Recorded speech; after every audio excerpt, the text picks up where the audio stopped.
Chapter 3. Undone. They chased Renoir down in the dark. When he and Francois split up, none of them had pursued the big African. All 10 went after Renoir, slavering and howling with delight, as if they could sense that, of the pair, he would be the easier, tastier treat to devour. Yet he managed to elude them for nearly 4 hours. Twice he doubled back on his path and let them run past, gleefully panting into the distance. But the third time he tried it, the lesson had been learned. The pack streamed past his hiding place. He calmed his breath and counted 10 after the sound of pounding feet disappeared. Then he eased himself out of concealment and started back the direction from which they'd come. The axe handle struck him in the crown of the head and knocked him silly. He stumbled forward, and it hit him again, cracking into the base of his skull, blowing him out like a candle. The dreaming memory came on hard and fast then.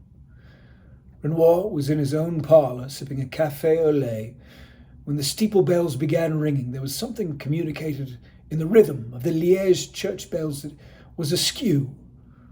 Renoir marvelled at how human beings could communicate deep emotion and intimate, unspoken feeling through inert, lifeless instruments. He remembered hearing Beethoven's Ode to Joy at Christmas in '05, across the border in Cologne's Theatre am Habsburger Ring. The conductor and his symphony orchestra were in fine form.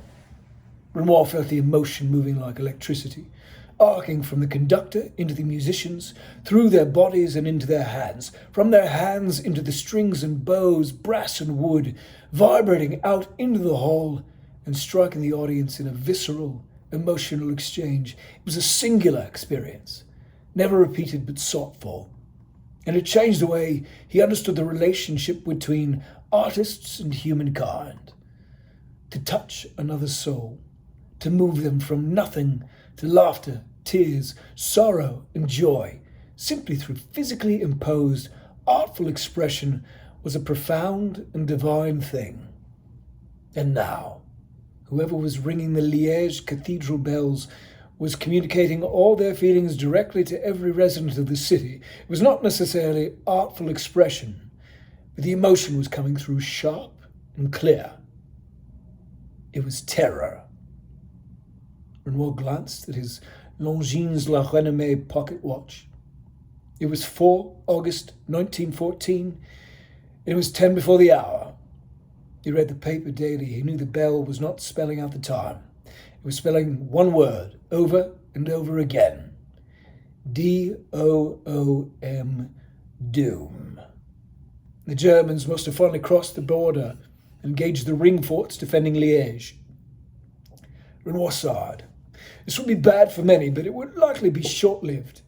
If he played his cards right, it could definitely be good for business, no matter who retained the upper hand. Léonie poked her head into the parlour. Below her blonde curls, the petite young Parisian girl had a frown of concern on her face. "Don't worry, chérie. It is nothing," said Renoir. "It can't be nothing. It's nothing that we can control. So we will allow it to be as it is, and we will go on about our business, and we will weather whatever may come, oui?" Léonie's look said that she did not particularly concur, but she would let it ride for now. "Go tell the girls that all will be well. I'll see if there's any news to be had," said Renoir. Léonie departed. Renoir finished his café au lait and set the cup and saucer aside. He stood and walked toward the door. He chucked his moustache and smoothed his tasteful brocaded waistcoat in the mirror next to it.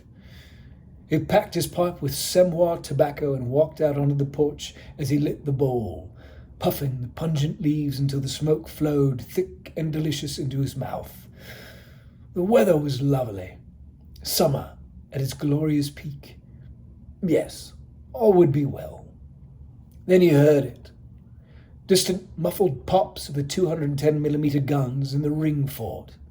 They were intermittent at first, random vibrations travelling the 6 kilometres through the air to gently rattle his windows. It did not take long for it to become a steady thrumming in the air. Renoir had been in Paris in July of 10 and witnessed the La 14 Juillet festivities. The sounds of the 210s and now and then the little 150s popping distantly recalled the slow build of the fireworks display that celebrated the storming of the Bastille to steal black gunpowder for killing off a monarch, his minions, and his monarchy.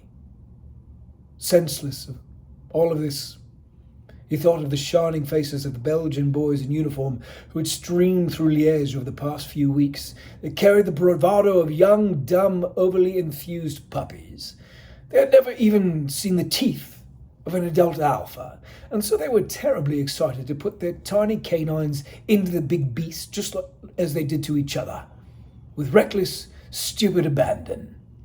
Life had, as of yet, shown them no consequences for putting those sharp little fangs into their litter mates. So when the alpha awoke and turned a baleful gaze on their nipping assaults, they were in for the yelping shock of their lives.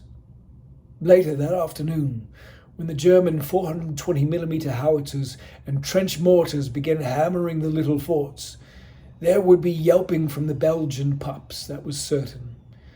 The alpha was coming, and for many of the boys who had paid handsomely for Renoir's whiskey and the tender care of his prettiest whores in all of Belgium whom he employed, the Omega was coming too. Renoir heard the stuttering hum of the V8 Mercedes engine before he saw it. Just over the trees, a German 2-seater biplane puttered and yawed. Renoir was compelled off the porch to watch. The machine buzzed directly overhead.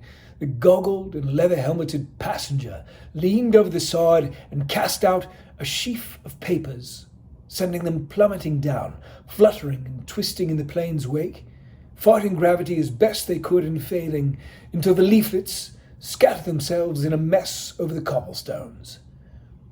Renoir put his pipe in his mouth and bent to pick one up.